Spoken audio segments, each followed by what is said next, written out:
Hello and welcome to episode 155 of Fergo and the Freak. I'm that bloke from Rugby League Project, Andrew Ferguson. You can find me on Twitter at AndrewRLP.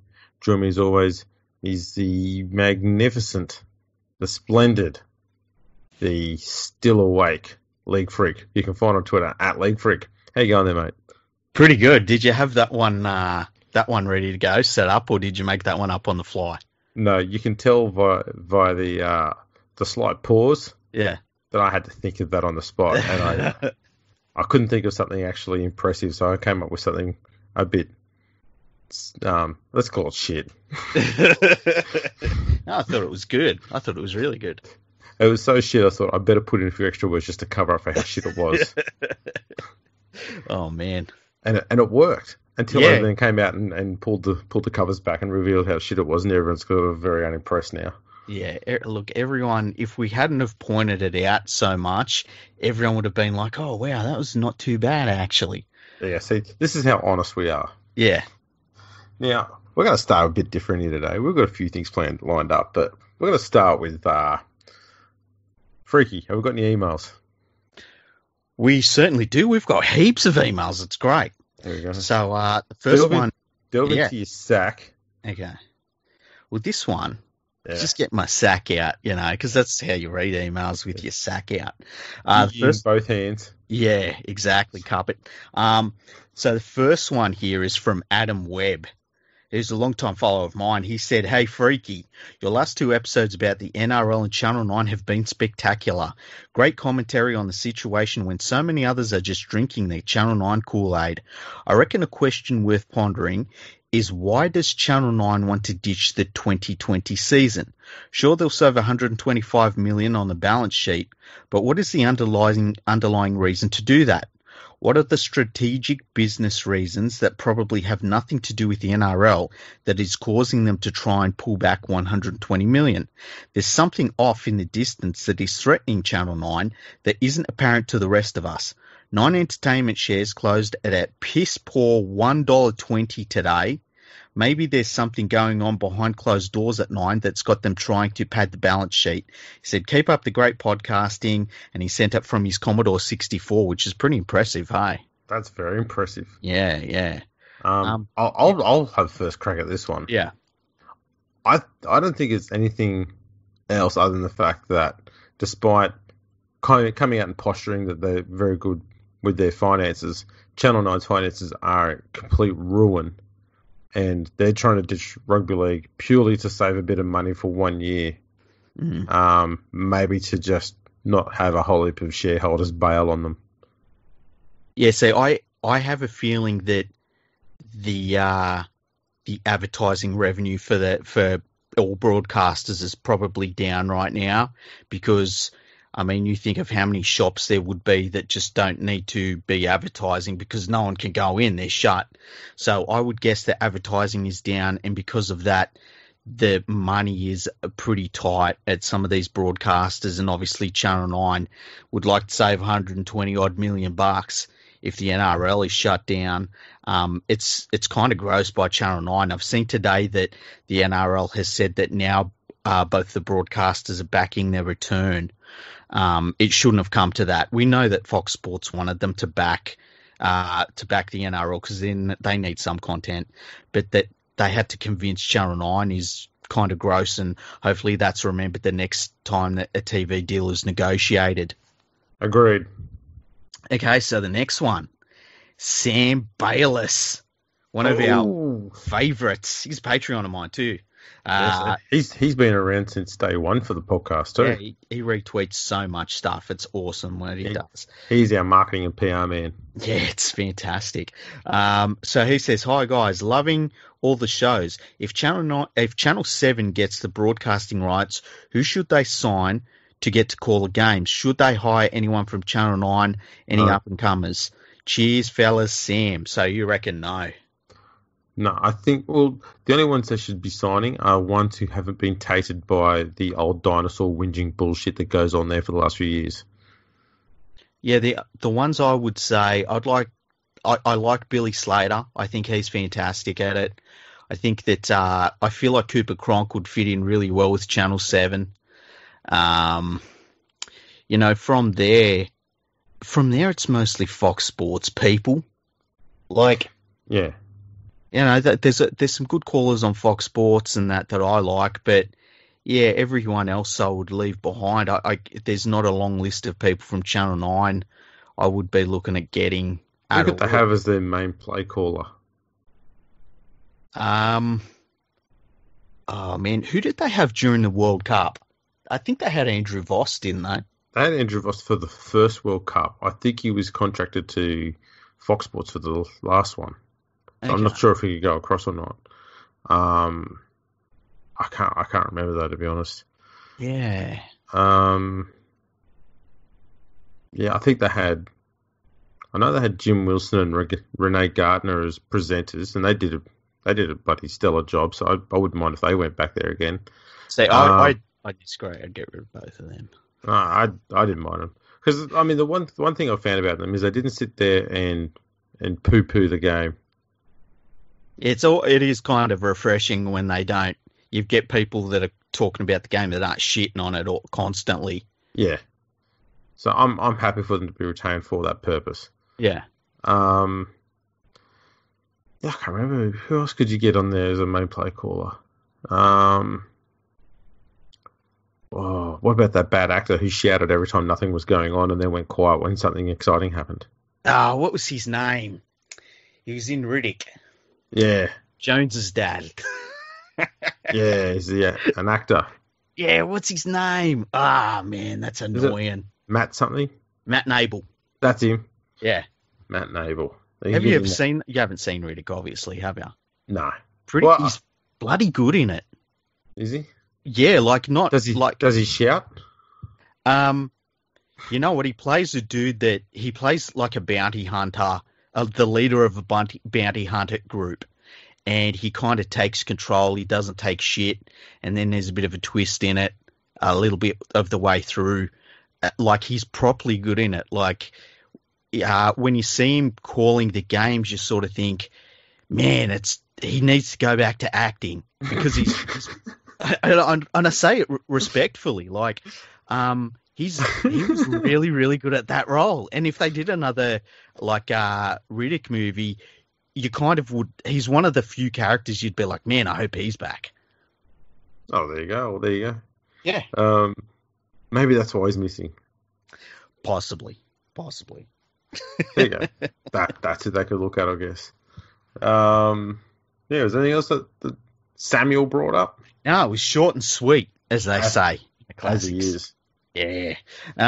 Okay. So the next one. What should we do? Let's do Juliet's one last because I'm a bit worried about Juliet's one, quite honestly. Okay. So we got one here from Nadine. Oh, the boss is it? Yeah, another Patreon one. Okay, so she sent two actually. It's pretty cool. So the first one, she says, "Hi boys, sending you an email because you told us to." Wow. Okay. If you were designing a new stadium, what are your must-haves for fans, media, corporate hospitality, and players/officials? As we move into our second month of isolation, what are you missing about normal life? Keep up the good podcasting. All right. Well, for someone who grew up as a Balmain Tigers fan, the first thing I'd be asking for in a new stadium would be flushing toilets. You're asking for a lot, aren't you? I think that's my first step. Second one is seating that you can sit in. Oh, wow, really? Yeah. Seats, okay. Yeah. Like, get those seats that don't have white ants around them. That'd be a great thing. Mm-hmm. Yeah, geez. I don't know. I'm not a greedy man. I think that'd be enough for me. Maybe have a first of its kind podcasters only box. That sounds pretty good. Where would that be, though? That's got to be like on halfway. That can be any goddamn where we please. Yeah, that's a good point. See, my ideal stadium is just about Parramatta Stadium. I would love a stadium that is basically that, but upsized to about 50,000. Something with a retractable roof would be nice to keep the weather out. Parramatta Stadium's the best stadium I've been to be honest. Because for me, when I go to the footy, it's about the viewing of it and the atmosphere and how close you feel to the game. And I've never experienced anything like Parramatta Stadium. The closest is probably Suncorp Stadium, which takes a lot of it. Parramatta takes a lot of its cues from that. But yeah, I'd probably just go Parramatta Stadium. I think it would be good if they added more parking there. The media facilities I've been in at Parramatta Stadium, they're fantastic. I've actually gone into some of the corporate and hospitality facilities because I'm mover and shaker, Fucking hell. Yeah, I feel like I'm bragging now. It's kind of weird. Tell you what, I'm honoured that you could have the time to come and join me on this podcast. Me being just a mere plebeian. I'm kind of a big thing. I've never even seen a door to a corporate area at a football ground. Yeah, I was lucky enough during the New South Wales Cup Grand Final last year to go into there's like this big bar area that they open up that's on the concourse, and actually saw quite like Barry O'Farrell was there. Who else? I was chatting with the CEO of What If. Did Baz shout your drink?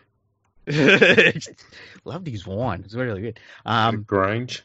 There was a bunch of people I saw there, but yeah, it was really nice, and it was the thing about it too. It didn't feel like you had to get through armed guards to get to it. It was just very chilled and all that. And as I said, the media facilities are absolutely wonderful. They're the best ones I've been to. So yeah, I can't say enough about Parramatta Stadium. It's fantastic. What are we missing about normal life? No football. Yeah, I'd say no footy and takeout. I'm missing takeout so bad. Yeah, look, that's the only thing I'm just missing is the footy. Yeah. Because it just means we've had to resort to our B our B list of podcasting episodes, and it's a worry when the footy does start up because we've just got to talk solely about footy because we've used up all the good gear already. Just football, yeah. I actually was wondering about that with all these so-called fucking rugby league personalities that they're basically not shutting the fuck up.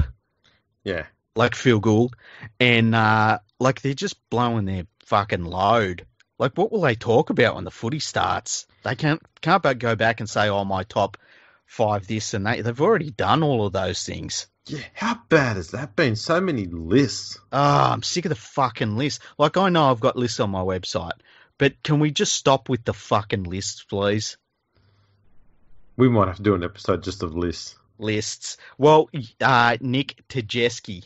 I hope I'm saying his name right. Nick Tedeschi? Yeah, that's it. Yeah. He was talking about he's doing a list of the worst lists. And I said, please, can we get you on the podcast when you finish that? And he said, I can't wait. So I'm giving him like a couple of weeks to sort that out. And he's a good man. Yeah, we're getting him on and we're going to talk about the worst list because some of them have been fucking atrocious. Nick got me my first rugby league writing job. Oh, really? Where was that at? It was for a sports betting agency. God, I can't remember the name of it now, but it was about 5 years ago. Yeah, oh, that's cool. Me and him have followed each other for, a really long time now. And remember his site, was it Making the Nut or something? Yeah, he's still got it. Yeah. He's got the Willie M's where he ranks he gives 3, 2, and 1 points to the worst performing players of each game. Yeah, what? That's one of those ideas that when he come up with it and he started doing it, I was like, God damn it, fuck. When someone comes up with a great idea and you're like, fuck, they did it. That's gone.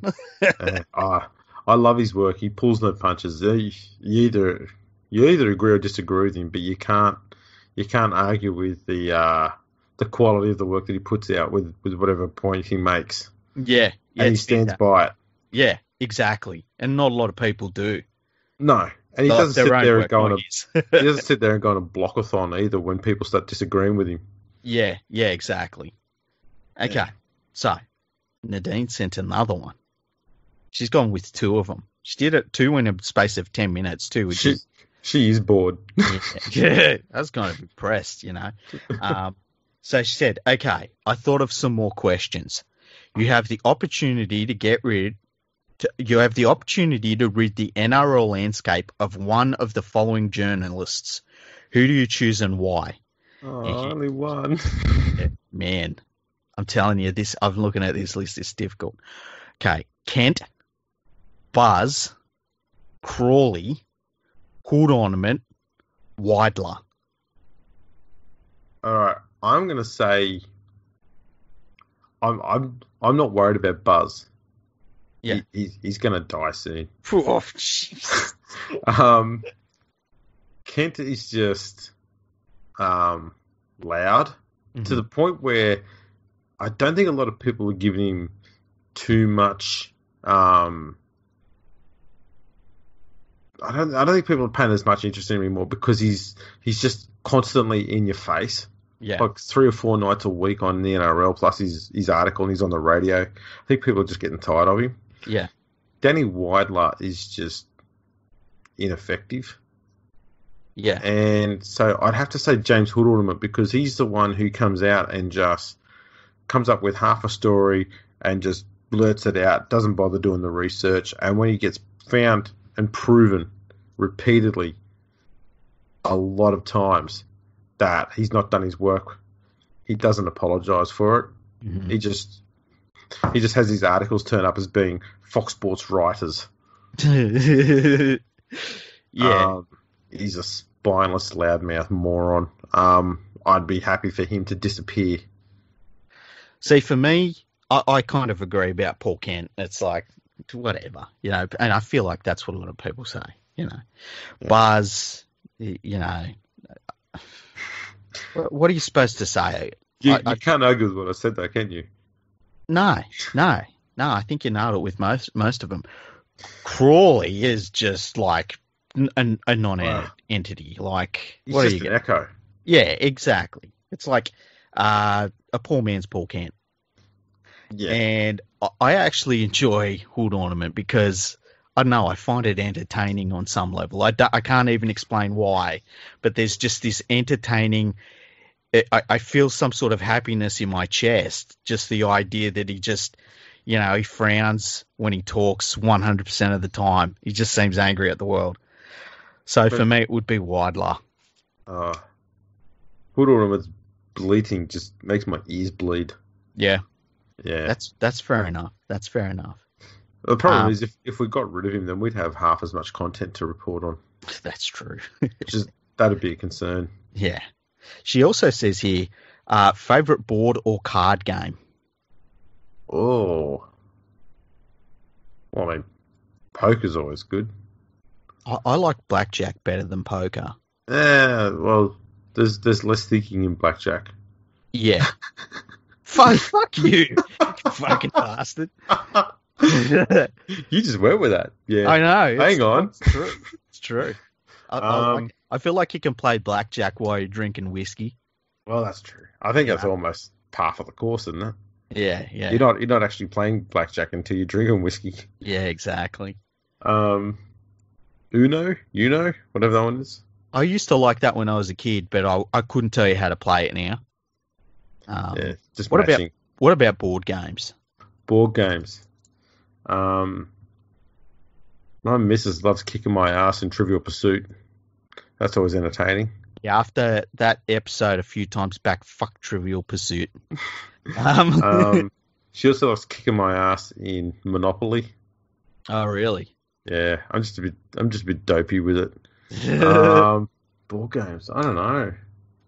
I tell you too, I liked. I don't know if it's. Imagine if it said Hungry Hippos. I liked Guess Who.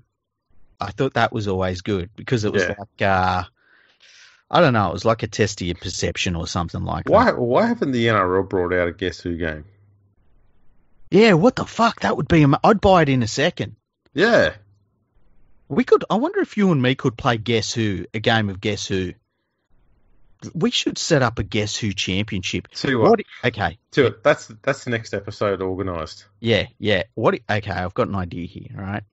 What if we do a Guess Who championship, and it is, and we have a tournament, like a knockout tournament, but it's different podcasters, rugby league podcasters. There we go. We'll have to get the same pictures. Yeah. For everyone. We'll send them around to everyone. The exact same one, the exact same sort of Guess Who, and we'll set it up. And yeah, let's sort that out. That sounds like a plan. Yeah. That'll be entertaining. What could we give? What if we did a trophy, right? That the winner gets a trophy. We'll send it to them. Yeah. And it is the Guess Who trophy, and it's like a little statue of, say, Mitchell Pearce playing for New South Wales. Sorry, got a bit sick in my mouth for a second there. Because I'm thinking it's got to be someone that's like, who was that? Oh, that's right, Mitchell Pearce. He was the halfback. Oh, that's right. Wayne Pearce had a son. Yeah. I was thinking we could just get a random trophy, the cheapest one we could find, which might be just someone playing croquet. Or like a golf trophy or something. A bowling trophy. Let's fucking use a bowling trophy. That would something be great. Completely unrelated to what we're talking about. Yeah. Okay. We've got some shit to sort out then. Yeah. Yeah. And we'll do the final live. Oh yeah. We'll do it on YouTube live. Yeah. Okay, we'll get that sorted out. So yeah, another board game I liked playing. I don't know if people will remember this one. There was an NBA board game that they used to have, and I liked playing that. And it sounds ridiculous, but I guess it kind of feeds into analytics on some level. And the best player that you used to get would be Del Curry, who is Steph Curry's dad. And I liked him because he was an efficient three-point shooter. There you go. That just reminded me, actually, there was a game that I used to have, and I think my mum found it in a garage sale or something. Yeah. And it was a 1980s board game. It was a Channel 9's Wide World of Sports board game. Oh, really? Man, I fucking smashed that. I own that. Yeah. Yeah, that was a good one. I'm trying to think of any others that jump out at me. Used to own a game called Party to Your Puke.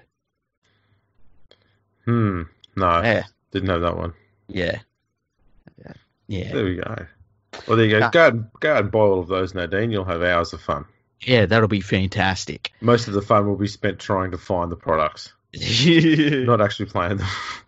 You know what? You know how you find, like, there's some weird things in life where if somebody said, what do you reckon about libraries these days? And most people would say, oh, they're probably dying off. And it's like, no, they're actually in really rude health. Never been better, libraries. That's right.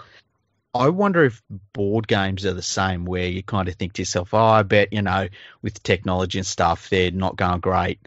But then I feel like you'd find out that the sales have never been better, and they're going through the roof, and there's a bigger variety than ever. Oh yeah, the makers of like chessboards are going off their nuts right now. Yeah. And anyway. So here's the last email, and it's from Julie. Now, she has been really keen to hear this one. I'm really scared. She said it's a longer one. Okay. So I'm seeing it's just a... You're seeing words? It's actually a picture. It's a picture of a... donkey?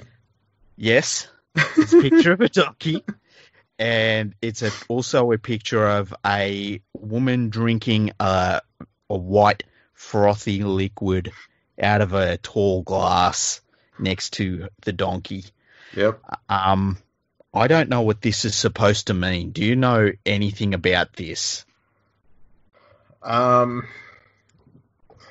think what Julie's trying to tell us is she's got some sort of weird, I won't say fetish. I think it's a strong word. Yeah. Desire's probably a bit strong too. Yep. Let's go with keen interest. Mm-hmm. In some extra animal activities. Okay. Yep. I'm only assuming. I've got no idea. What the hell is she on about?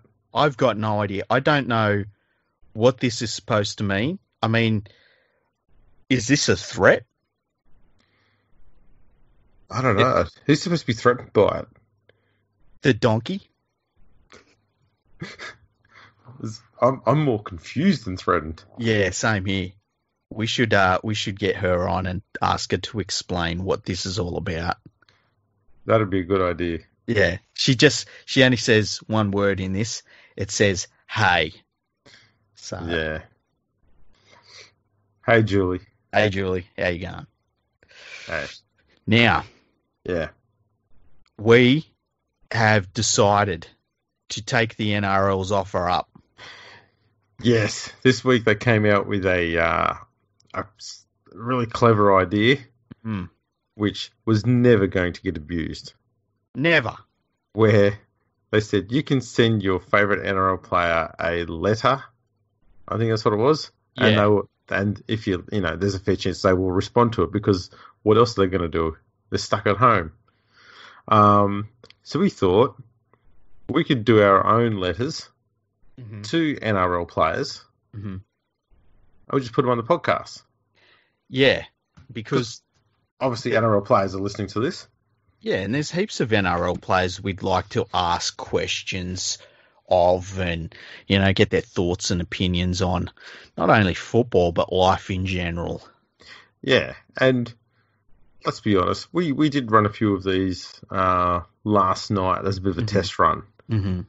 And we didn't save any of these or any of those ones down, so I don't know how this is going to go, because we're going to be winging this. Yeah, so I'll go first. I think if we go sort of like for like, and we'll see where we end up. So I'd kind of like to send an email or let's call it a pen pal message.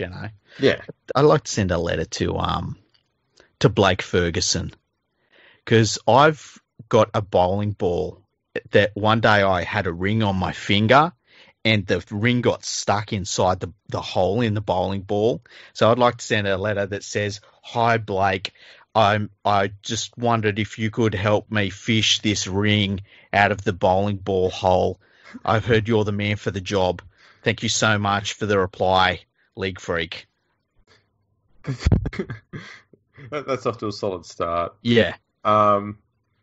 Look, for those who don't know, I do have a job during the day, so I'm not stuck at home like a lot of people. But when weekends come by, I am stuck at home. Yeah. And so I do spend a bit of that time, on the old PS4. Sometimes there's some games you come against, they get a bit tricky. And this has led me to want to put a letter to Dylan Walker. Yeah. So Dylan, when you're getting a bit frustrated with your PlayStation 4 game, do you have any like cheats and stuff like that you like to use to try and get around certain levels? How do you get around that frustration? Yeah, I've heard he takes his games a little bit too seriously. Hey. Yeah, so I thought he's a genuine gamer, so he might be able to help out there. Yeah. I would like to send, and I don't know who I'm going to send it to, whether it's like, Bromwich or Proctor. And it's like, dear, to whom it may concern. Well, maybe, why not both? Yeah. G'day, fellas. That's how I started off. Yeah. I wonder if you could help me acquire something in Canberra. I'm not sure where I could find it, but I feel like you two are the men for the job. Please get back to me ASAP. Yours sincerely, League Freak. I'm confident they'll be able to assist with that one. Absolutely. Yeah, fingers crossed. I've got another one. Yeah, go for it. Okay, this is retired player, I would say. Yeah. Dear Greg Bird, I'm looking for somebody to take the rap for something that I didn't actually do. Please get in touch with me. You might hear about it in the news. Thanks, League Freak. That's always good. I got one for Adam Elliott at the Bulldogs. Okay. What's your favourite? What's What's your favourite songs to do karaoke and dancing to?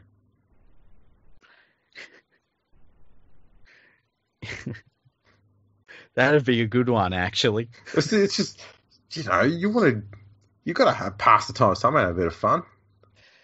Yeah, it can't all be stirring beer. That's right. You got to put the blinds down, obviously, for his style of performance, but either still, I've got one. Dear Matt Lodge. What? It's a current player. No, I'm not dissing that. It's just, it's funny that someone's actually going to take the time to send Matt Lodge something. Yeah, well, there you go. Dear Matt Lodge, hope the knee's feeling better. I have a door at my house that is jammed, and I wondered if you could help me with it. Would it make it easier if I put a crying, screaming family the other side of it? Could you help me, please? Thank you very much, League Freak. I'm confident he's going to have an answer for you. Yeah, I feel like he will be able to sort that out somehow. Absolutely. I've got one for Curtis Scott. Oh, okay. Yeah. Do you recommend any good walks around Sydney? What about this one?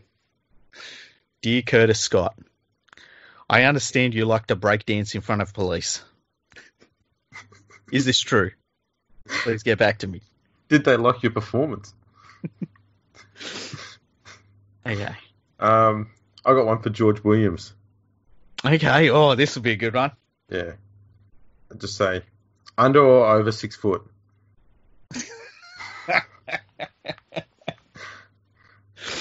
Oh, man. Okay. What about... okay. Dear Jared Mullen, I am considering becoming a courier. Can you help me on this journey through life? Yours sincerely, the Glorious League Freak. This is going well. I got one for Ash Taylor. Okay. No, I don't. Bugger him. Okay. What else have we got? I have one for Dally Cherry Evans. Yep. Okay. Dear Dally Cherry Evans, behind the scenes, people keep saying that I'm an absolute cunt. I need to find a way to put on a brave face in public so that I don't come across as a cunt, despite all of the rumours. Can you help me with this, please? Thank you very much for your time. It's a very good one. Yeah. I got one for Jaden Ockenbaugh. Okay. Do you recommend any good babysitting services? Oh, Jesus. Oh, shit. Oh, man. That's a rough one. Okay, let me have a think. We do have lawyers, don't we? Yes, we do. Very high profile, powerful ones.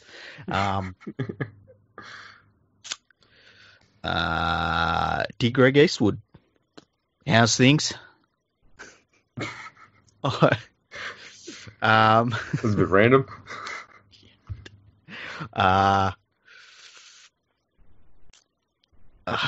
I don't know. I don't even know what I want to say to him. Just how's things?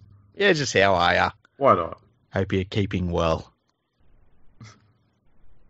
What's it like being paid $400,000 a year to play for Newtown?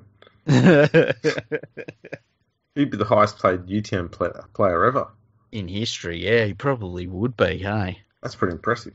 Well, the highest paid Newtown player that actually got paid. There were some pretty good players that kind of didn't get paid at the end of the day, many years ago. Yeah, going back a bit there. Yeah. Let's see if I can find someone at my own club. Yeah. Oh, geez. Dear Craig Gower, what do you have against Irish backpackers? Is that all? Yeah, that's it. Nothing else. You don't want to go too much further with him. No. Let's see. Dear Josh Reynolds. Mhm. I'm not going to go down that path you think either. I know, because I said one last night. You can have that one. Okay.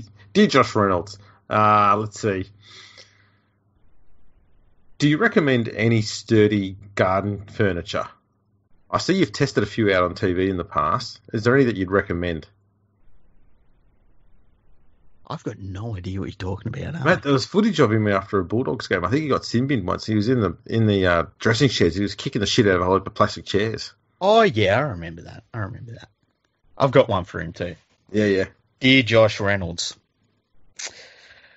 I'm going out with this fucking crazy bitch. And I don't know how the fuck to get out of this situation. Can you give me some advice? Thank you very much, the Glorious League Freak. Dear Adam Blair, do you recommend any good pillows? Dear John Hopawate, I hope life is treating you very well. Can you give me any advice on how to make friends on a football field? Regards, League Freak. I thought I was just going to go with, I've got this itch. I can't quite reach it. No fucking way. Oh, wow. Dear James Graham, can you sing that Lego song? What Lego song? Now you got to sing it. I don't even know it. That's why I asked you. That's why I'm asking James Graham to do it. Dear Jeremy Slosh, I am in desperate need of a cobbler that can fix a pair of shoes that I've had an accident with. Can you please let me know who you used?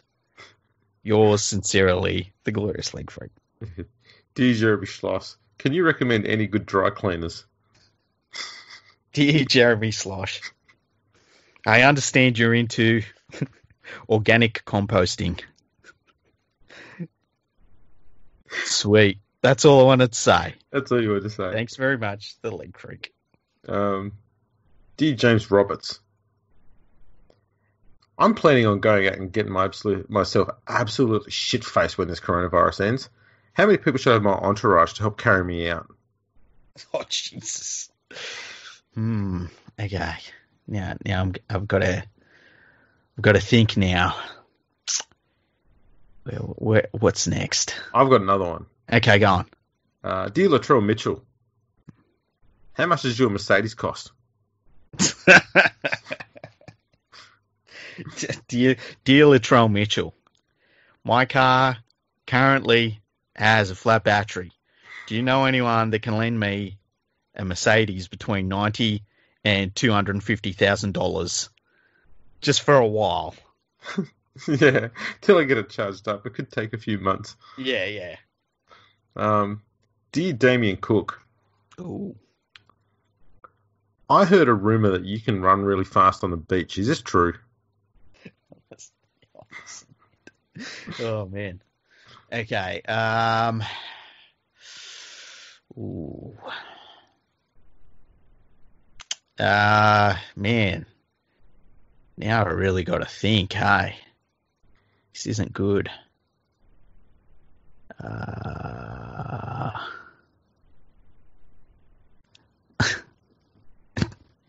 Okay. Dear Cameron Smith, what is it like to wake up on a morning and the sun is shining through the window and the first thing you see is the sun shining off Barb's ring? I just want to know. Just want to know. Regards, Dos Glorious League Freak. I've got one for Cameron Smith. Yes. Do you have hair? Do you need caffeine for your hair? What's some other ones? Do you Ryan Madison? Okay. Oh, shit. I feel like this is going to get nasty. No. Dear Ryan Madison, I've got this issue with my tear ducts. They're a bit blocked up. What do you recommend I do to try and get the fluids flowing and clear them out a bit? That's a pretty good one. Okay. What about Dear Darius Boyd?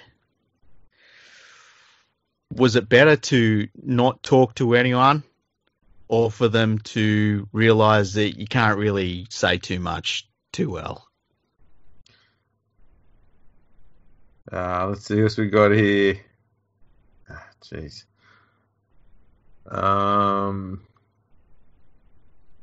Dear Anthony Seabold, what season will you be turning up on The Real Housewives of Sydney? That seems like the sort of show you'd really thrive on. Dear Craig Bellamy, when was the last time you didn't swear during a game of football? I'm genuinely curious. Okay.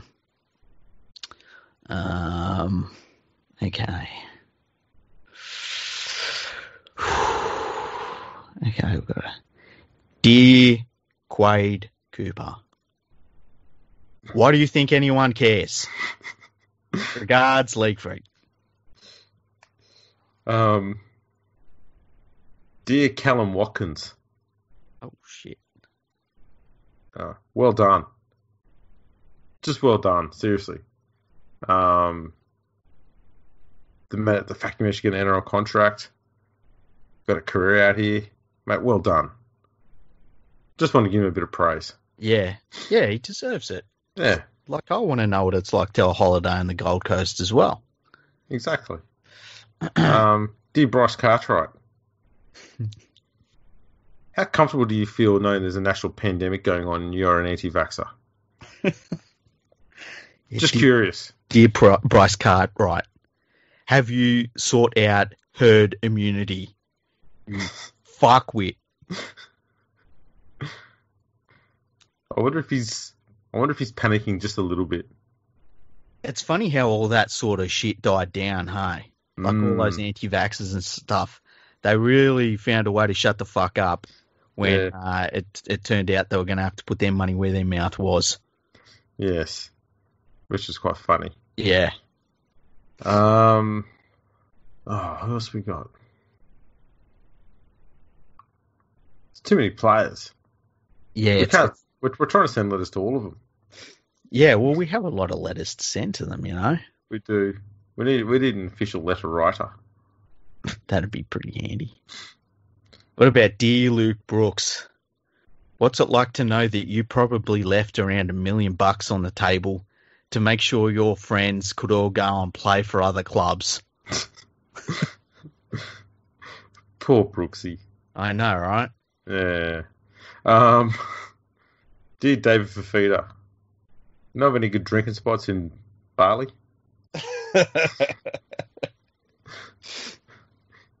You put the same question to a few people, couldn't you? Yeah, you know. Who the fuck wants to go to Bali? It's like Bogan Mecca. I don't get it. I could not think of anywhere that I don't want to go to more than fucking Bali. When the locals there hate tourists from this country. Yeah.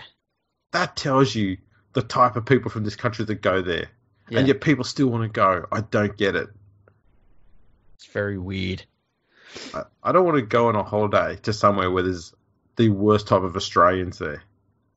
That's not a holiday. That's punishment. Speaking of which, Dear Cocaine Cassie, congratulations on your recent release. How long before you get on a webcam somewhere doing the bullshit again? Well, that took that went on a tangent. Yeah, I know. I'm sorry. I'm sure the NRL can get her an email. Yeah, I'm sure they can. Dear Tim Simona. Oh, Jesus. I'm trying to raise some money for charity. Can you help? Oh, man. Okay. Hmm. Feel like there's a good one we talked about last night that we're missing out on. Hey? Oh, the ones last night were not good for air. Yeah, there were some real bad ones. Yeah. Um, Dear Lachlan Lewis, what's it like having a famous footballing dad? that Surely he's must not done it before. that must be weird for him. I bet it was good fun though too. Yeah. Man, I think I've almost ran out of them. Hey, Yeah, I think we're pretty much done. yeah. Should we check out what's new in the news? Yeah, let's do that. Okay, let's have a look because We've exhausted that avenue of entertainment. yeah, that was good fun though.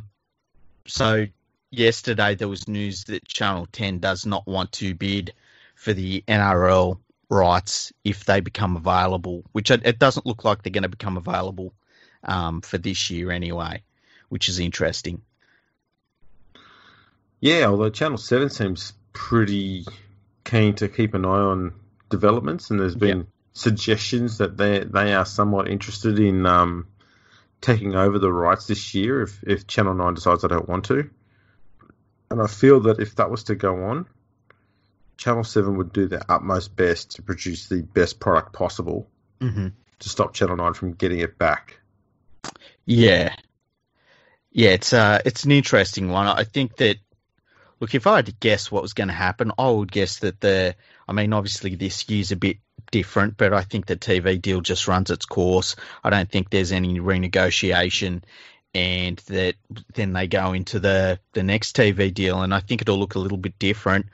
I think that Channel 9's going to have to really come to the table if they want the rugby league rights. It's going to be interesting. It's going to be really interesting. Yeah. Just looking on the NRL website.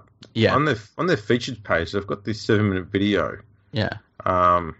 Josh Reynolds reveals the struggle of living in isolation. I'd just like to say, Josh, I dare say it's a lot easier now than what it could have been. Yeah, fuck yeah, jeez. Man, yeah. That poor bugger. I feel so sorry for him, hey? Yeah, that was just horrible. Just terrible. What do you think of all this talk? Because it came out today that, and I don't know how true it is, but it's come out today that Maguire had some talks that he might want Quade Cooper to go and play for the Tigers, which means Quade Cooper's probably not going to play for the Tigers because that's how it works at the Tigers. Yeah. But what did you think as a Tigers fan? I instantly thought, I don't know what they're going to do with him because I'm pretty sure the Western Suburbs Magpies New South Wales Cup team already has good halves. I don't know who they are, but I'm confident that they're better than Quade Cooper. Yeah, I just was mind blowing to me. Like, where would they expect to play him in his first rugby league or his first NRL games? Where are they going to play him in that side? I know the West Tigers aren't flush with talent, but I just don't know what they would expect to do with him. He doesn't exactly plug a gap. No, and he's just turned 32. Yeah. It's very strange. It's not like when Matt Rogers came back to the game around the same age. Matt Rogers was a former rugby league player. Mm. He knew how to play the game, and he knew how to defend. Quade Cooper's not played the game before. His defence is it's not up to scratch in rugby union, where you, as a half, you can get hidden a little bit because of the two extra players on the field. Yeah. You can hide behind forwards a little bit better there than you can in rugby league. You'll be a little bit more exposed in league. He'd just be a target for other teams' attacks, and they'd run at him so much that he'd be so buggered that he'd have nothing in the tank for attack in the second half of a game. And so I can't see how he would be of any value to any rugby league team. Do you remember when Gareth Thomas switched from rugby union to rugby league? I remember when it happened. I never saw him play, though. Well, the first time he got involved in the play, he got knocked absolutely senseless. And the second time he got involved in the play, he got knocked absolutely senseless again, to the point where it was like, somebody needs to worry about this dude's, like, health. It didn't last long. he gave it a go. He was a fairly old player by then. He gave it a go, which is, something that a lot of players haven't done. I just don't see any upside for an NRL club doing it. I can see an upside in getting an Israel Folau because, there's a number of positions I could see where he could help most teams, quite honestly. I imagine if he was playing on the West Tigers or the Bulldogs. There's a bunch of teams he could play for. Sonny Bill Williams. I don't know. See, I had my reservations about signing Sonny Bill Williams at the Toronto Wolfpack. And from what we saw of him in the first few rounds, I saw some of his performances, and he's dropped off a long way. Yeah. And I can't see how he's going to get that much better given his age. It's a bit disappointing, to be honest, especially the amount of money they've pumped into him. Sure, he's given them huge amounts of value off the field in interest and stuff. Yeah. But after seeing his performances on the field, that off-the-field stuff is going to be hard to help, keep that interest in there when the performance isn't inspiring people to come and watch him play. Yeah, and I think the weird thing, too, is that with what happened with the season starting up, he didn't start up great and then the season stopped. I think that I can see, look, if they've got the money to spend on it, right, and they obviously do. Their owner is a billionaire. So it's like chicken feed the money he's actually spending on it. And he's a marquee player, so they were able to spend however much they wanted on him. And good luck to them if it's a good marketing deal, and fair enough. But I wonder how much of the marketing momentum the steam gets taken out of it by the season being shut down. I haven't seen any talk at all about the Super League season restarting anytime soon. The coronavirus is a very different beast over in the UK. They're having a really, really terrible time with it over there. I wouldn't be shocked if they didn't play any football this year. So it's going to be interesting to see how that all pans out. If I was an NRL club, I just don't see where you would get Sonny Bill in there unless you were doing it for marketing purposes once again. And marketing for what? There's not going to be any fans at the games. And it doesn't matter what games are being played on TV. Everyone's going to be watching anyway. So I don't think you get anything out of it in terms of marketing. Whereas with someone like Israel Folau, I think you get an on-field performance out of him that does add to the team and is worth having a shot with. But then you've got to get the NRL to sign off on his contract. And I'd be kind of surprised if they did a backflip on that. I know that Peter Beattie's not there anymore. And he was kind of the main reason they didn't sign him at the end of the day, but or didn't allow him to register a contract. But I just find it hard to see the NRL backflipping that quickly. Yeah. There is some news out of England about the Great Britain / England Test team. Mm-hmm. They've made a few changes to their coaching structure. Yeah, I saw that. They brought in some greats. Yeah, so I assume Kevin Sinfield's now out. Yes, he stepped down in January. He had a really good run, though. Yeah, that won't go on his CV. No. Paul Wellens. He's moved on to the St Helens coaching staff since ending his outstanding playing career. And I think he's now been brought in as is that Kevin Sinfield's replacement? I'm trying to figure out how this article works and what job he has. It's not really clear. Well, Kevin Sinfield, from memory, was I think he was like the director of rugby or something. So he was like overseeing everything and did a fantastic job as the director of rugby. I mean, fuck, just when you thought it couldn't get any worse. I feel like Paul Wellens is coming in an assistant coaching role with Sean Wayne. They were talking. I saw an interview with Sean Wayne where he said that he's kind of hopeful that we do have the Ashes series at the end of the year. I just don't think it's going to happen. I actually heard today that there was talk that at the end of the whatever NRL season we have, that's when they'll look to play State of Origin, a really quick State of Origin series. So I think that I just can't see that Ashes series going ahead. Can you? No. If we're going to have a season that goes beyond October, yeah, then there's no chance in hell we're doing any tour to England, unfortunately. No. Trust me, I'd love nothing more than to see that, and have been wanting to see that since, 1998, when we're supposed to have the next proper tour. Mm-hmm. And we genuinely haven't had a decent tour of England since 94. Yeah, proper one, yeah. Yeah. So I really want to see that, but I just can't see there's going to be enough time to do that, because I assume the NRL season might start a week earlier next year because there's a World Cup at the end of next season. Is that right? Yeah, there is. I don't know.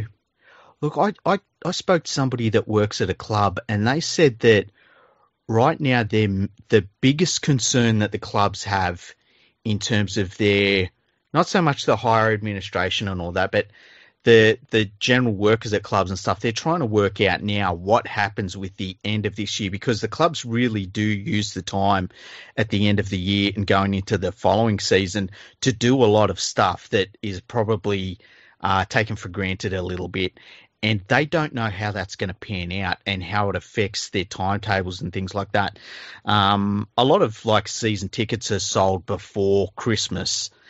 And if this season that we're in that we're going to start up again right now runs too late, that's going to affect how they market the season tickets for next year.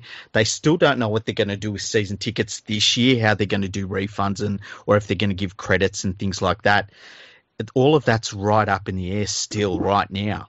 So I think that, I wouldn't be shocked if clubs and the NRL and all that decided to play next season a little bit later, if anything, rather than earlier. And that, how that, their World Cup is going to be played at this stage.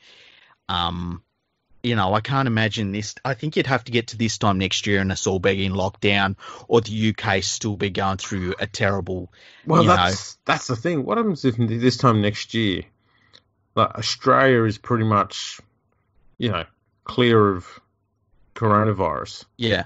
But it's still huge in Europe.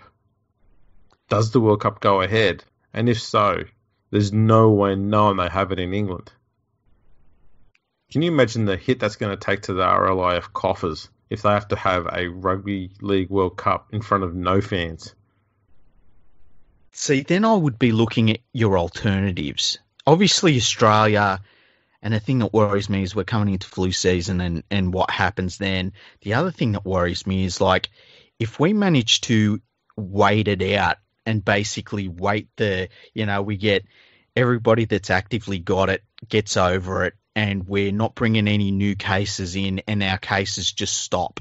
Yeah. And we're on lockdown for a couple of weeks, and we've basically eradicated it in Australia for all intents and purposes. Because we've only had a very small portion of the population get it, we're ripe for it hitting us again. And we would have to keep international travel locked out. And how long is that going to go for, And that's what worries me. And that's where Australia's been fantastic. New Zealand's been very good as well. And they're two places I think you could look at playing the World Cup. But I think you would be hoping that our countries kind of need a vaccine. I think at the moment that's what they're working on. So I think the lockdowns are pretty much buying time, because if we can reduce the number of people who are getting infected and just slow that process down an awful lot, it buys the vaccine makers an awful lot of time to get it out there, I guess, and mass produce it and send it around the globe to try and end this thing. But that's if they can make it. There's no vaccine for SARS. No. And if they can't make one, I think at this stage all they're going to work on is making sure that if people have got it, they don't die from it. Yeah. And I don't know if you can call that a vaccine. It's more of a weakening of the intensity of it. Yeah, or hoping And look, I heard on a podcast about a month ago that there's when you get strains of flus that are like from at a pandemic level that are really bad.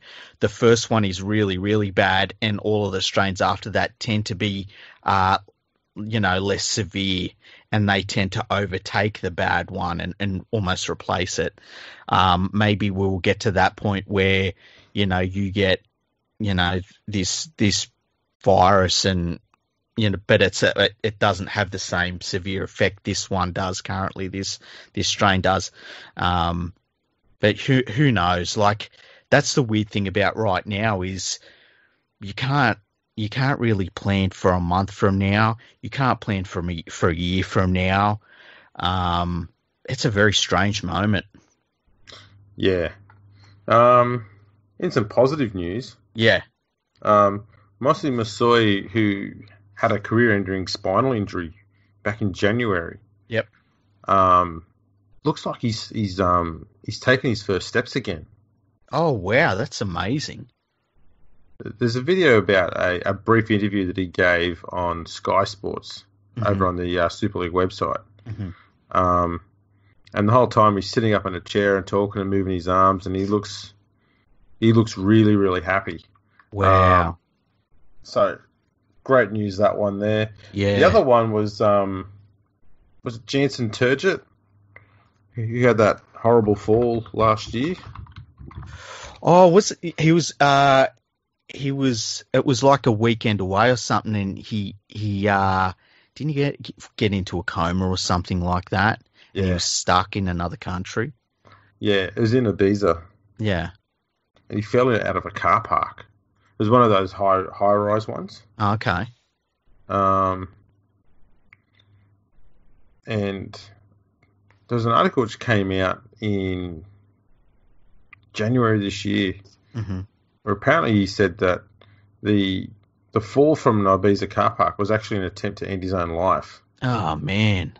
But the amount of support he got and stuff like that has actually helped to change his mindset on all of that. Yeah. He said he broke his pelvis in half. He fractured his L1, L2, L3, L4, and L5 in his spine, and he broke pretty much every bone in his face. Oh man. He acknowledged how moving to Salford away from the support of his friends and family in Hull led him to turn to drugs. And he said that's when everything sort of started going down for him. But he's out of hospital now. Well, that's fantastic news, and hopefully he's got a really good support network around him, and he's in a much better place. Yeah, it sounds like he really is. He said, feels like he's been given a second chance, so that's a good sign from him. Yeah. He was a pretty honest player, so I wouldn't mind seeing him involved in the game as well in the future. I can't see that he'd be returning after those injuries, so might be into coaching or something like that. Yeah, it's your pelvis broken in half. I mean, that he's lucky he survived just that alone, let alone all the other injuries he had. Wow. So yeah, he's still in recovery. Obviously, I mean that's going to take most of his life to recover from that. Yeah. It's good to see that those two blokes who had pretty horrible injuries are on the mend. Yeah, that is great news. Yeah. Because, man, they could have gone hell what worse. Yeah, definitely. Some news this week, too, about the Queensland Premier isn't keen to have State of Origin games played in Queensland. And there was a lot of, a lot of hype around this news. It was very strange because we're going to be playing State of Origin games in front of no fans anyway, unless they do push it to the end of the year and for whatever reason quarantine is unlocked, then I guess there might be Origin games in front of fans. But if we play it at the about the normal time or close to it in the season, like if we played in the middle of whatever smaller season we have, we're not going to be playing in front of fans, so it doesn't really matter where it's played. But there was a lot made of it, which I found kind of strange. Yeah, it's all very weird. Shall we do a quick whip around the media and find out what sort of gibbering garbage is on there at the moment? Yeah, why not? We owe everyone a much longer episode because we were supposed to put one out last night and we had something in mind and we went down that bloody rabbit hole. Wow. Ridiculous. Yeah. We should probably just reveal it, I guess. We thought we'd do we won't get into too much detail, but we wanted to do a team of the decade from Australia and have them come up against a team from the same decade that would be the rest of the world and discuss who would win and the merits of that. And then we decided to look at the team for the previous decade for Australia as well, and then the team for Australia for the decade before that, and then one for the decade before that, and one for the decade before that, and then it got to 2:30 in the morning. We better go to fucking bed. Yeah. And it was crazy, like we were ready to rock and roll, and I can't. Who was the player? There was a player. There was like 2 or 3 players, and we're like, I guess they sort of fit into the previous decade. Wonder how that team would look. And then it just kept happening again and again and again. Yeah, we just couldn't help ourselves. You know, that's pretty much our entire podcast, though, eh? Pretty much. We wasted, I mean, that was 2.5 hours. We could have recorded that for you all. We went, no, we'll keep it for ourselves. Here we go. Arabella Del Busso has revealed she helped a couple start a family by donating eggs. Oh, nice. That's pretty good. Yeah. Yeah. Don't care. Sorry, sweetheart, but your days of trying to fix your image via good PR, long gone. Done, yeah. I've got one here. Phil Gould has said his top 5 New South Wales State of Origin players of all time. He said Laurie Daly, who I think he said was the best player of all time for New South Wales. Laurie Daly, Brad Fittler, Glenn Lazarus, Andrew Johns, and Steve Mortimer were his 5 greatest New South Wales Origin players. What do you think about that? I don't mind 4 of them. I think this is going to be a bit controversial, I guess, but I think Steve Mortimer is more of a tokenistic one because he led New South Wales to their first Origin Series win. Yeah. But to me, if that's a basis, like a strong part of the basis for including him, then why is Paul Gallen not on the list?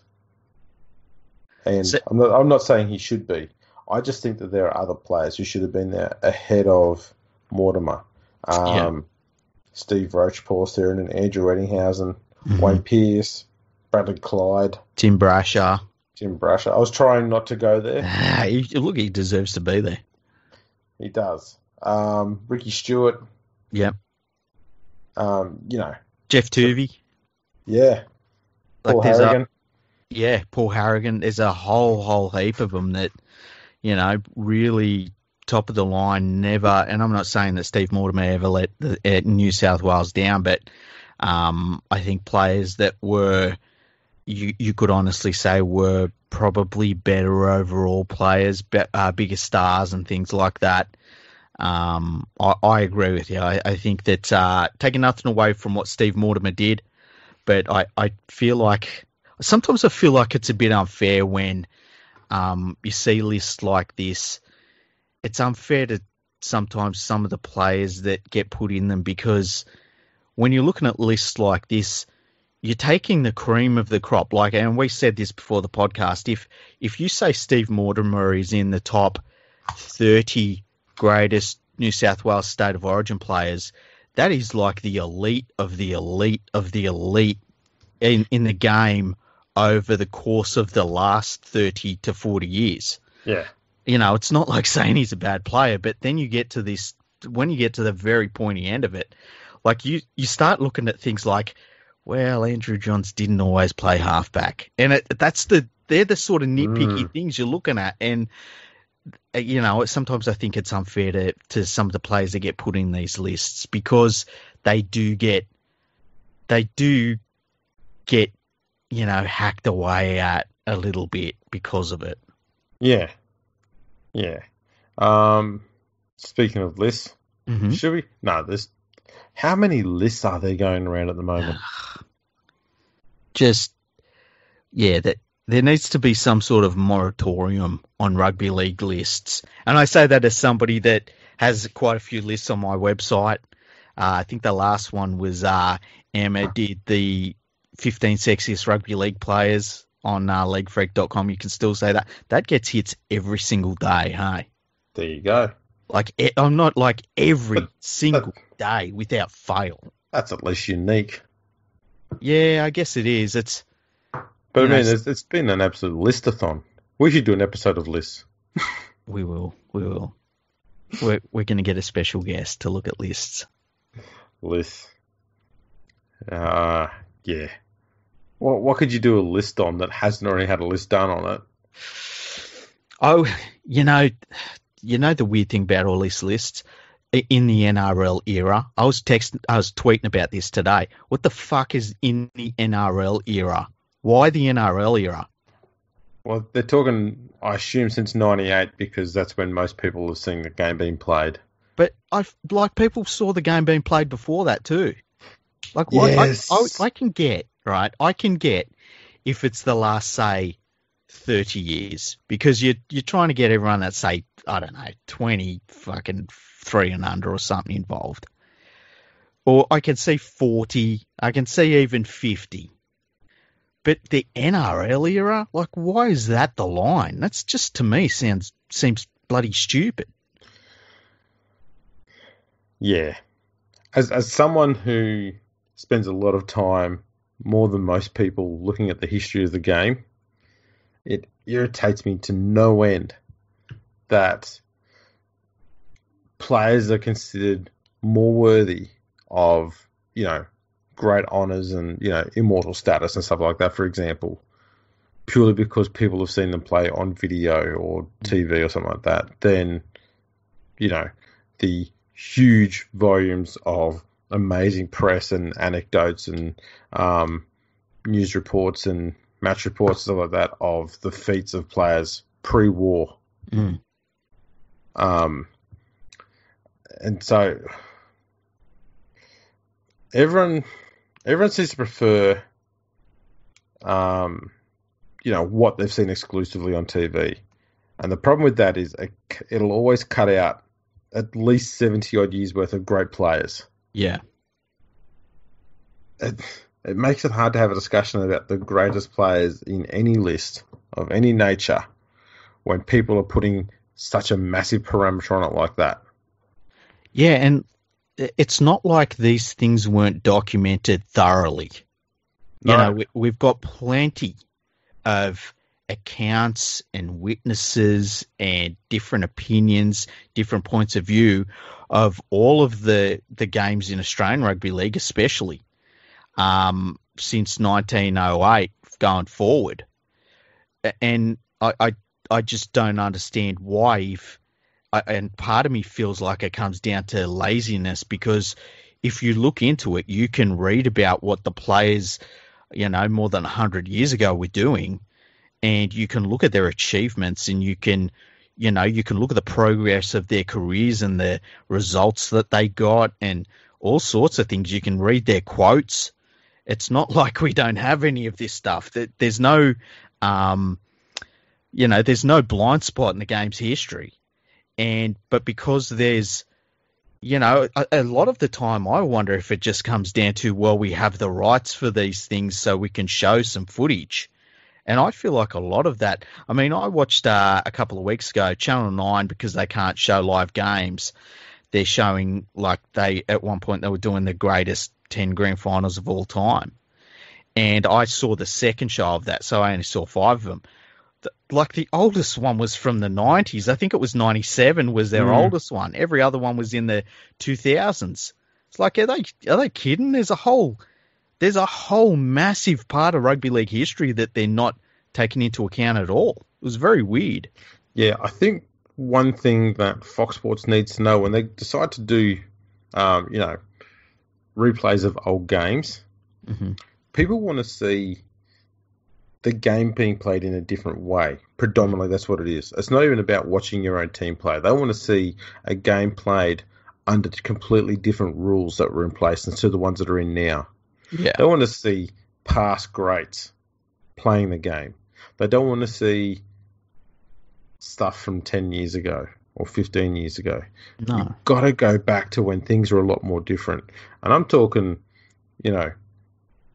early 1990s, just after the 10-metre rule came in and we started getting the salary cap in.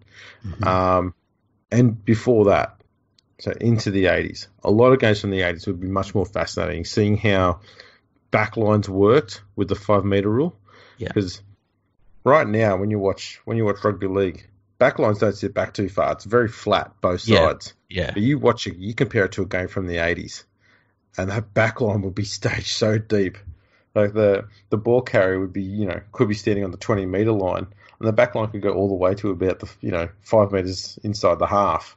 Yeah. And it was that far back. It was insane. Yeah, but it was normal at the time. It's like, it's not like that was a tactic that one team used. It was like, that's how you got your space. I agree. The other thing I find weird is when they put on greatest games and it's like, oh, this round 4 finish in 2002 was fantastic. It's like, who the fuck is thinking about that great round 4 game in 2002? Like, to me, greatest games have a lot on the line, and it's more than 2 points. And so that's like finals games and grand finals and test matches and origins. And I understand you can have regular season games that are pretty cool, but unless you're winning, unless it's, everything's on the line, I just feel as though they're not really great games. What do you think about that? Do you agree or disagree with that? Look, I tend to agree, because I think I want to learn more about the past of the game as well, because I haven't been around that long really compared to the game itself. Yeah. So I want to see as much as I can and learn as much as I can about past players before I started watching the game being played. Yeah. I've seen the stuff that happened in the 90s. There's only one game I want to see from 1990 till now. Only one game I want to see again, and that was in 1993 when Balmain and Canberra had a 32-all draw. Because that Canberra team was ridiculous. Yeah. And they should have put about 90,000 points on Balmain, and Balmain came from behind in the back half of the match to get a draw. And the reason why I bring that one up is you often hear people talk about draws and how no one's a winner. They say, watch the end of that game and tell me that Balmain weren't happy about getting a draw. It was a phenomenal match. See, for me, the one game I would like to see that I haven't seen since it was played, I believe it was 1998. I'm sure it was 1998. And it was North Sydney versus Parramatta. And North Sydney they were all set up. They'd had a great season. They were a very good team, very well balanced. And they come up against a Parramatta side that had Jim Dimmick, Dean Pay, Jared McCracken, and the Parramatta Eels bashed the shit out of this North Sydney team. Completely fucked up Jason Taylor. Jason Taylor's nose was smashed. And it was the first time I feel like I really saw one team just say, like, these guys had, it was like a team with the silver spoon come up against a team that was just like, let's just fucking bash these guys and see what they're really made of. And North Sydney were never the same after that. Like, as a club, as players, that, like, it was just never the same after that for Norths. I'm pretty sure it was 1998. I would like to see that game again. And look, the game wouldn't be a classic, and you might watch it now and it might be missing something because you're missing what was happening building up to that moment. But yeah, I would like to see that game again. Cool. There's one game I don't want to see. Yeah. and it did have a close finish. Yeah. And I think it was West Tigers versus Parramatta. Mm-hmm. I got a feeling the Tigers won 33-32, but they led 33-6 with less than 10 minutes to go in the game. Fucking hell. Oh, shit. Man. That's crazy. That's one of those times when the post-match presses were so the wrong way around, because the West Tigers coach, I think it might have been Tim Sheens, he looked utterly dejected with getting the win. Yeah. And the Parramatta coach was absolutely thrilled about the fact that they almost got a win. Yeah, it's weird when doesn't happen often, but it is strange when you see that happen, isn't it? Yeah. That was amazing. Don't want to see that again, though. No. But like you and me, we watched a grand final from the 70s last year. I can't even remember how we started watching that. And there was so much of it that we were interested in, and it was because it was different to what we're used to.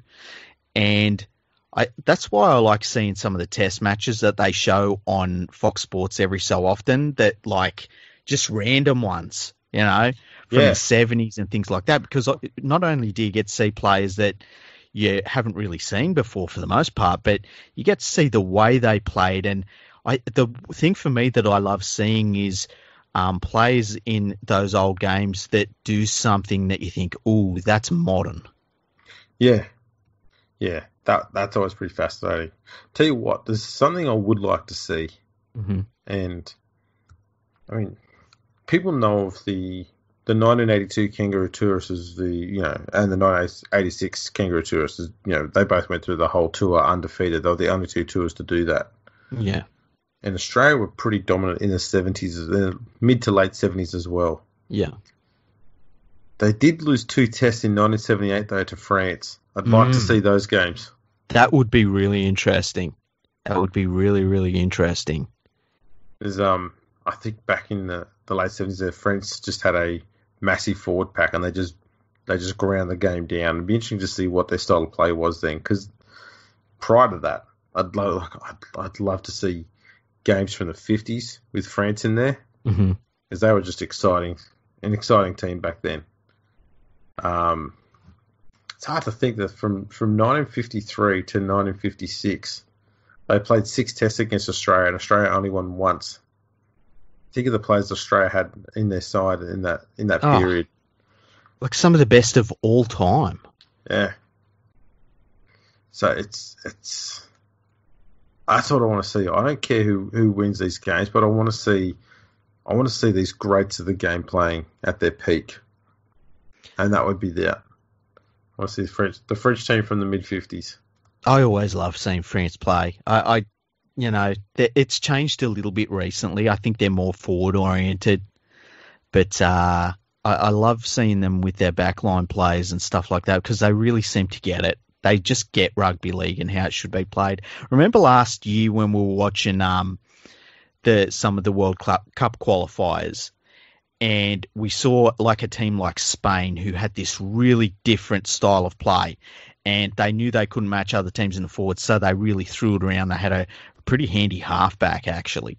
I love seeing things like that where you see a very different styles. That's why I like seeing PNG play, because PNG has a really specific style of play. It's always interesting when you see those contrasting styles. Yeah. Certainly is. Sorry, I've just been distracted by an email there. Oh, really? Is it a good one? No. Well... Oh. Is it about that subject you were telling me about before the podcast? Yeah, they've moved on to halfbacks.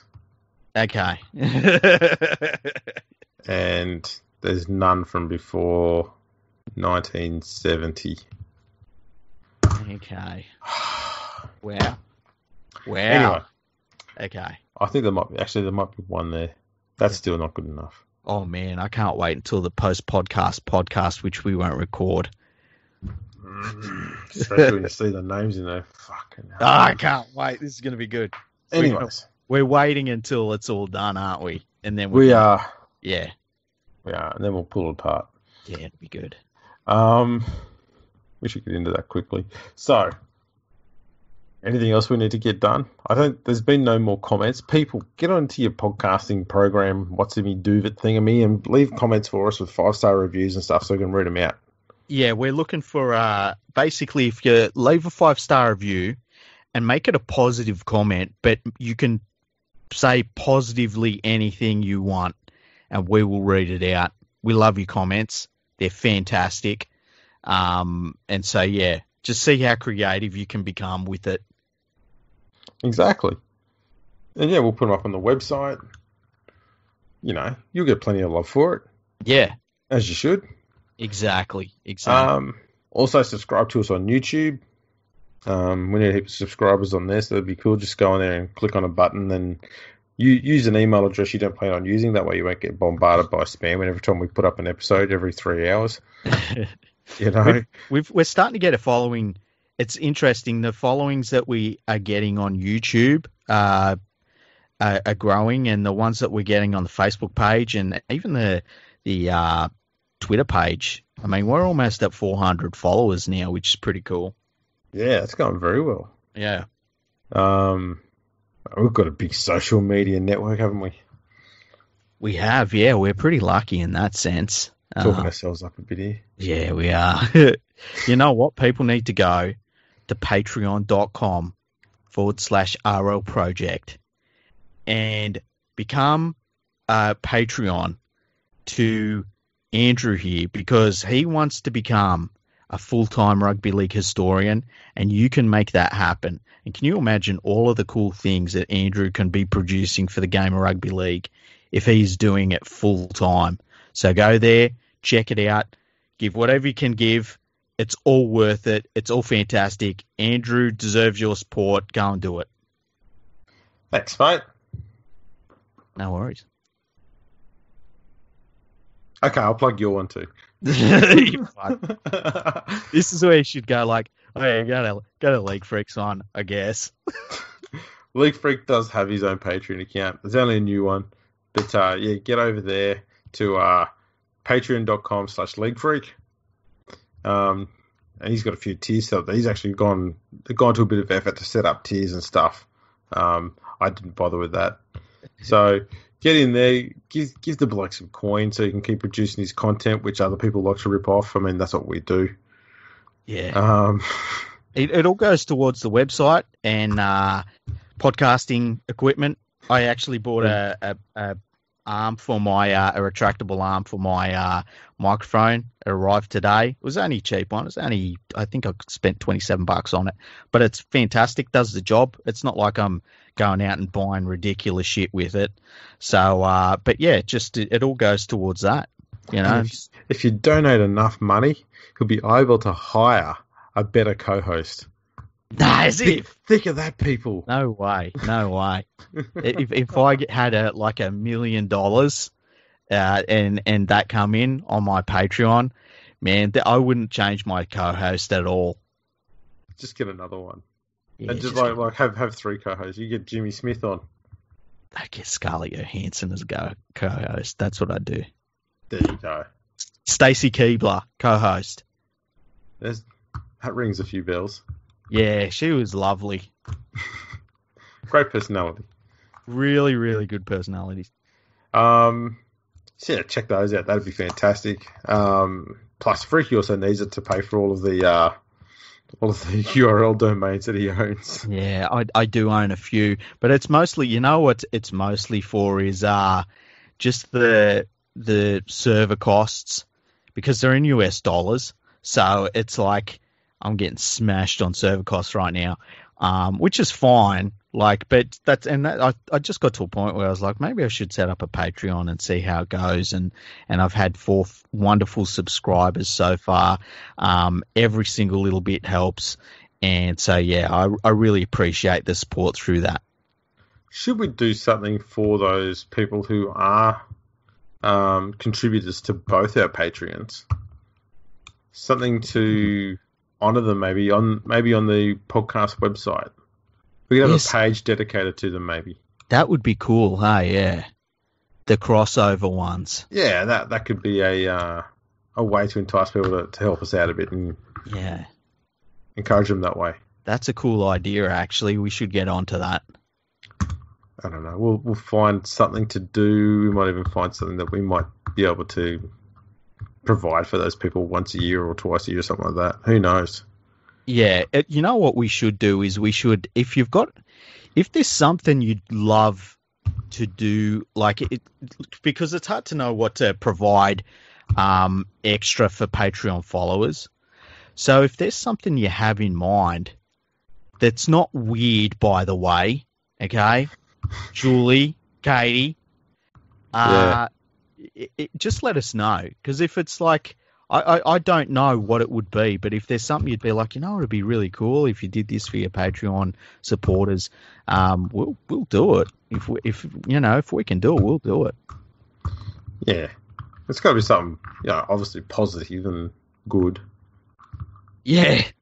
Not weird. Yeah, we've got to start putting a lot of parameters on this. Yeah, it's like, it'd be cool, just a lock of your hair. Oh, it's like, settle down, Joe Biden. The hair thing's a bit of an issue for me at the moment because all the hairdressers are shut around here, and I'm starting to get massive hair. I hate it. Well, you saw what I did with my hair last time, right? Yeah, the Josh Reynolds haircut. Yeah, it's basically the Josh Reynolds haircut. Well, I haven't done anything with it since. So now what it looks like is that I have the worst comb forward you've ever seen. It's just horrible. It just looks terrible. And so I'm thinking of shaving my head. I've got to do something with it. You see, when mine gets to this length, it stops being straight and starts to curl up. But doesn't get curly, full on curls. It just sort of curls over once. All right. But all on the edges. So it's just all looking like really messy and shitty, and there's nothing I can do to tidy it up. Yeah. And I just hate having long hair.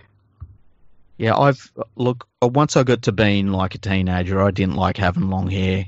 This is the longest my hair's been since I was probably, I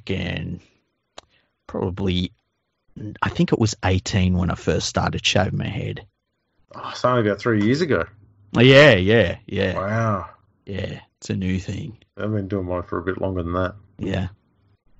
I just told people your age. Yeah, go on. How are you going for facial hair? Because mine, I keep trimming it, but I'm very close to being like, fuck this, man. Just go Grizzly Adams on it. I've got 2 females in the house. They don't like it when I have facial hair, so I have to shave all the time. Does the little one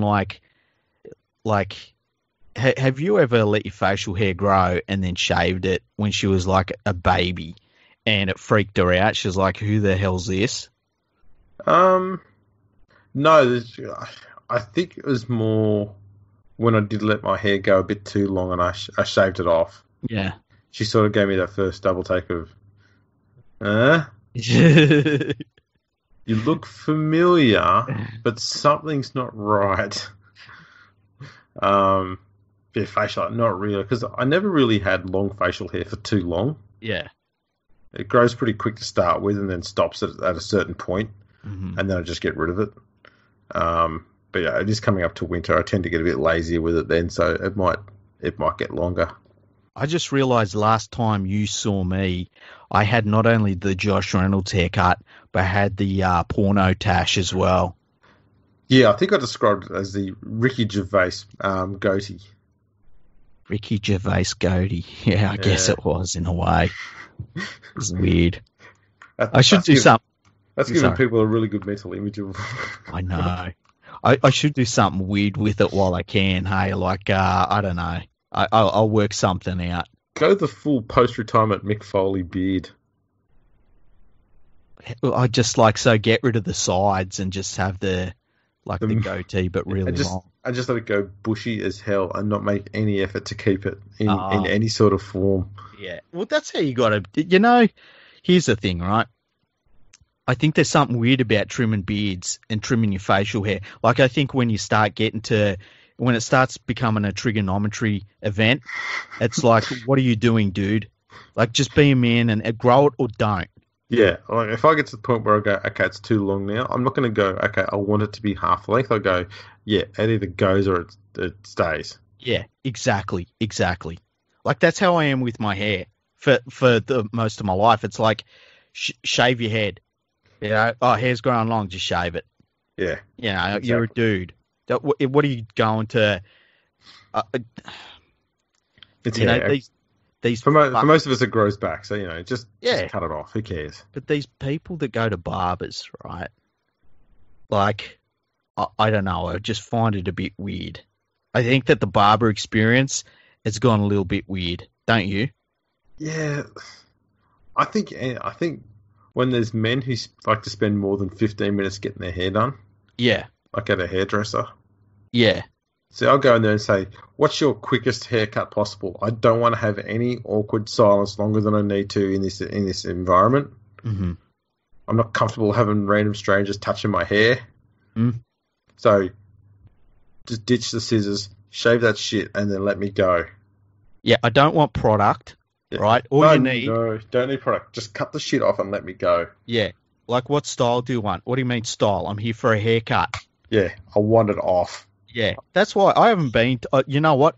The last one I went to was about, man, let me think. It's probably about 4 years ago, and it was because I didn't have my hair clipper with me. See, otherwise, I just shave my own head. Like, I don't like I just don't like any of it. It's like, what are you doing? And they charge an arm and a leg for it. It's like, Yeah. I can do this shit myself with a fucking $20 clipper. What do I pay someone else $25 for a one-off so they can talk to me? I don't want to talk to these people.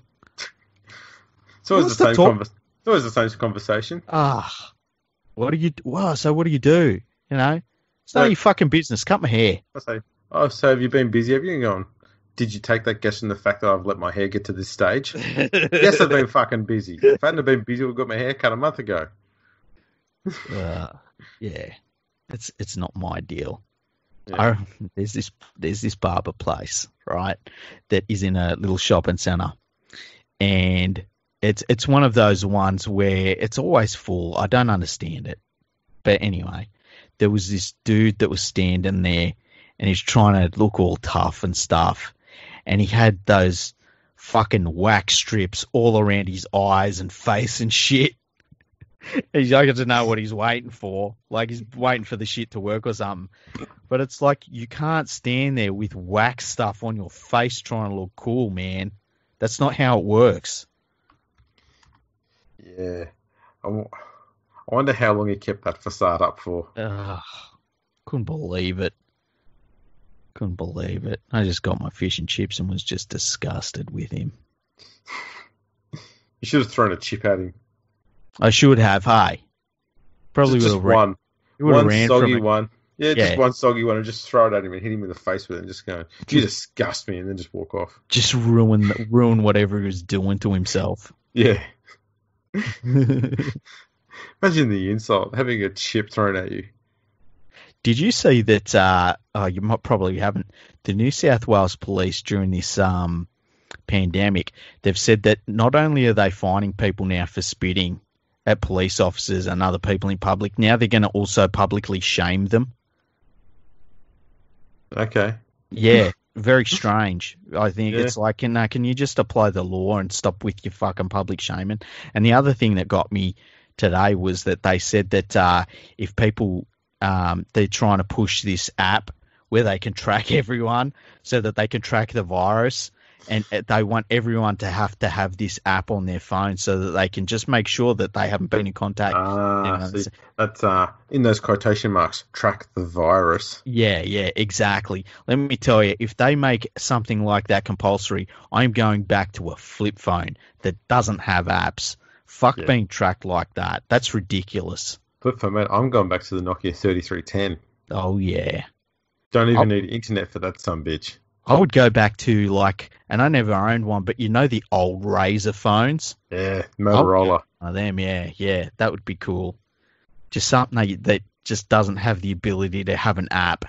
When they come to you and says, "How come you haven't got the app?" and going, "Can you install it for me?" and give them your phone, they said they're looking at it going, "The fuck is this thing? Yeah. Is this a telephone? Yeah, it sends text messages and I get calls on it. Does it do anything else? No. What else does it need to do?" I remember the first time somebody asked me to send a text message to me. I've always had mobile phones. Even like my first mobile phone was like in the mid-90s. I was one of those people. And I remember the first time someone asked to send me a text, and I was like, what would you send a text on a phone for? It seems ridiculous. Now everyone does it. Now that you've given us a bit of New South Wales news, I've got a bit of Victorian news. Okay. Some abhorrently dressed blithering idiot has gone to Parliament House recently. Was this 2 days ago? Bitching and moaning about why can't he go and play golf. He's wearing what looks like a tablecloth for pants. He's 74 years old. Mm-hmm. What he should be doing is sitting in his home yelling this crap at a TV. Yeah, and avoiding the fucking virus. Like, Yeah. he's in the prime stage of death for the virus. Exactly. Get inside and turn off your internet, you idiot. Yeah. We don't want to hear from you. Yeah, get out from underneath those 5G signals that are giving us this virus too. Yeah. We just want to know that when we come around and knock on your door, you answer and go, okay, he's alive. Shut the door again. You know, the weird thing I've been seeing is these feel-good news items on TV where it's like someone goes to an old person's place and gives them flowers or something. It's like, can you just not fucking expose them to the potential of getting this virus because they'll die? So, I got to use some flowers. Yeah. I died. Yeah, it's like really weird to me.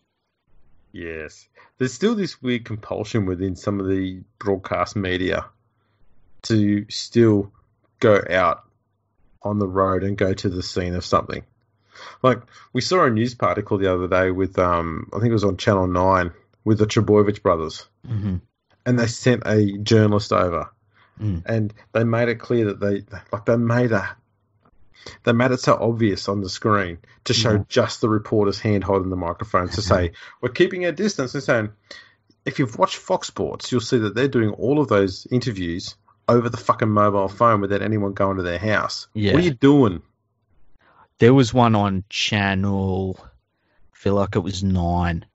And you know that dude that does the sprint coaching for NRL players? Is that Shervington? No. He's, man, I can't remember his name. Anyway, his name's not important. Darren Anyway. Clark. No, not that. No, don't. He was showing. Chastised. Yeah, I'm not going to allow you to do that to our podcast. So anyway, he had a bunch of plays. He had like Bronson Sherry. He had Kyle Flanagan and stuff.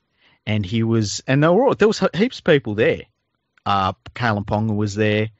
And he was saying how it's great because he has like 16 people that work for him, and so everyone can get individual coaching so it doesn't break the rules, the lockdown rules, and he's teaching them all how to run really fast. And it was really weird. All I was watching was thinking, like, why are any of these players risking any of this right now? Like, I wouldn't risk it. I'm not risking it, and I am not a well-paid rugby league player. I just don't understand why people are risking so much going out and doing these things like, oh, well, technically I'm not breaking the rules. It's like, yeah, but you're just risking yourself. You're not being clever. Yeah, it really is mad. It's interesting. I remember saying on Twitter and to a few people as well back in January, I was amazed at how giving the Australian public were and how charitable they were. Yeah. And yet 2 months later, a lot of people have become so selfish and so self-obsessed and so stupid. It makes me wonder, what the fuck happened in 2 months? The weird one that gets me is, and you won't see this down there, there's this weird obsession with wanting to get beaches open at Bondi. Yes. And it's like, can you imagine how fucking needy a person you are that during a pandemic, you're like, man, I just got to go into the surf. I need the beach. You don't understand, man. I need the beach. I need to surf. It's like, can you just calm the fuck down?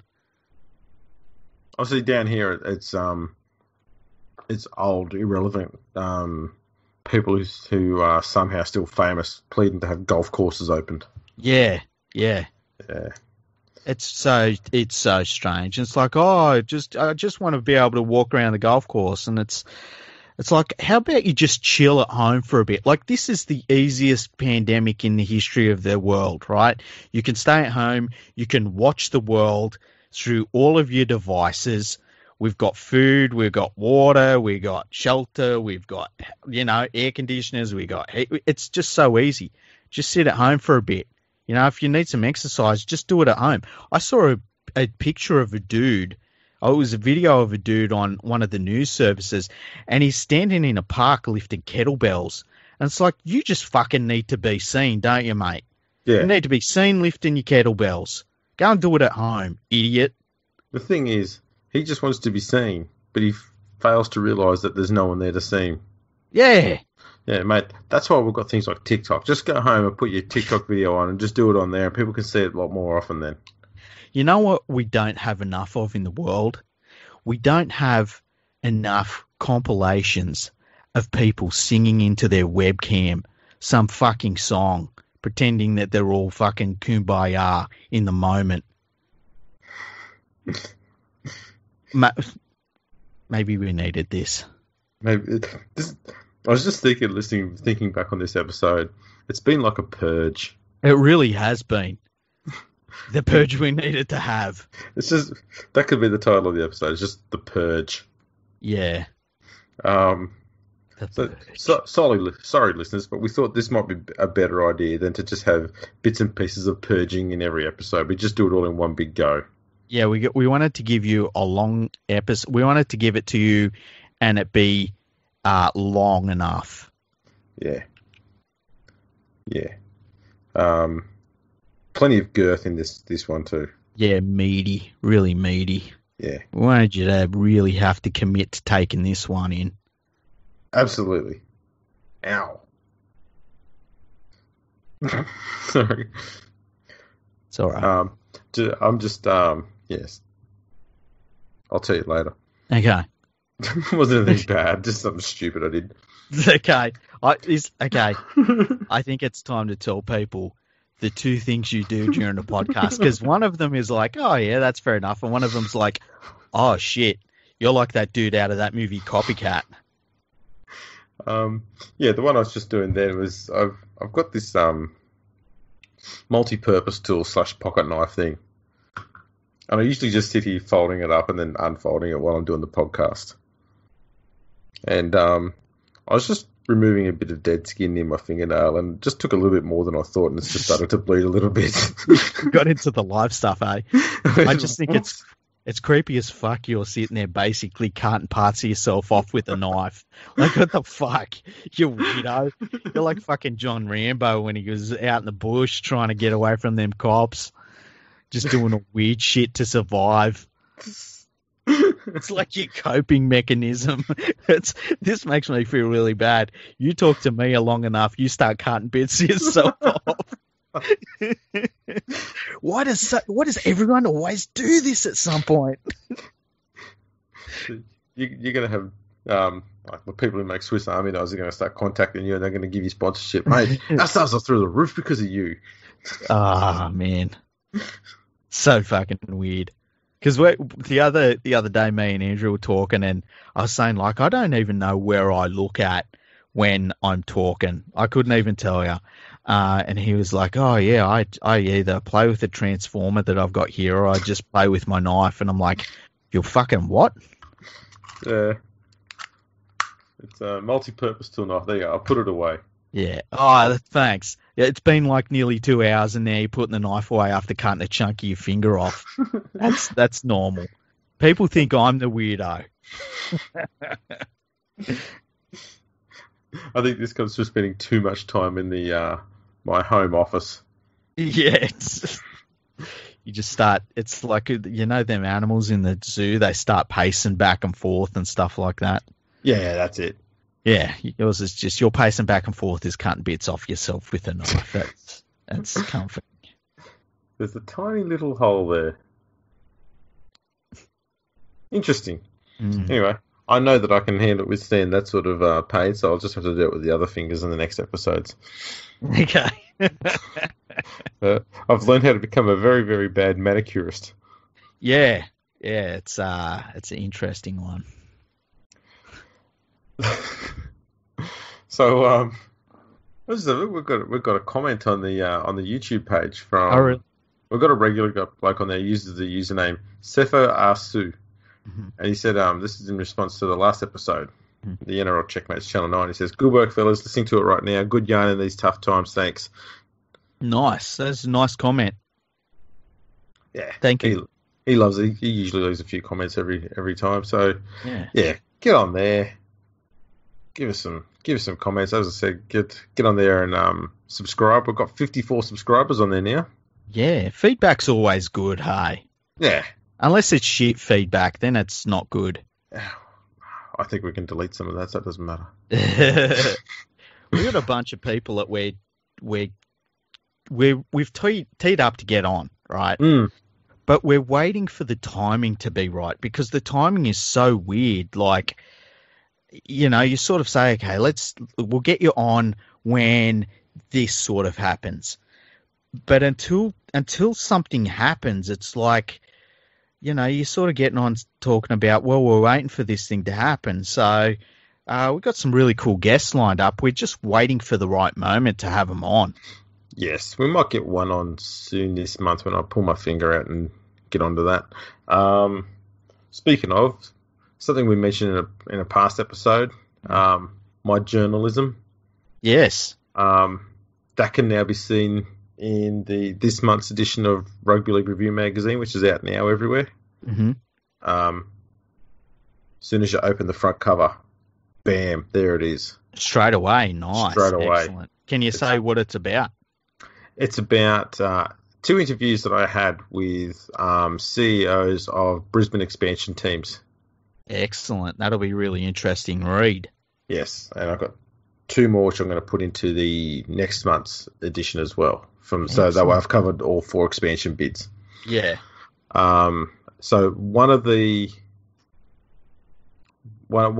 4 people who I interviewed, we're going to get onto the podcast to chat about their team's bid. Yeah, that's going to be really exciting. I mean, I love that side of the game, the business side of the game. Yes. So yeah, it's going to be really interesting to get it to chat to one of the expansion bids and ask them a little bit about what they intend to do, some of their plans and things like that, and get some clarity around it, because I feel as though sometimes it's hard to get, like, I know the mainstream media just doesn't cover it right at all.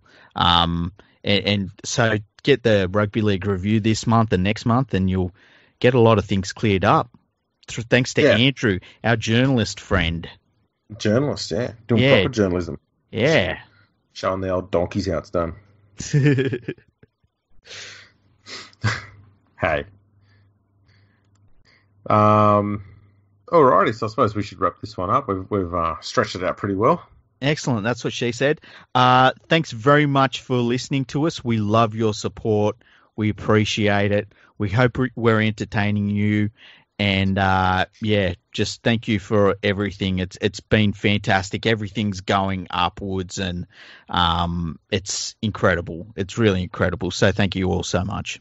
Yeah, thanks, coronavirus. Yeah. And we'll catch you next time.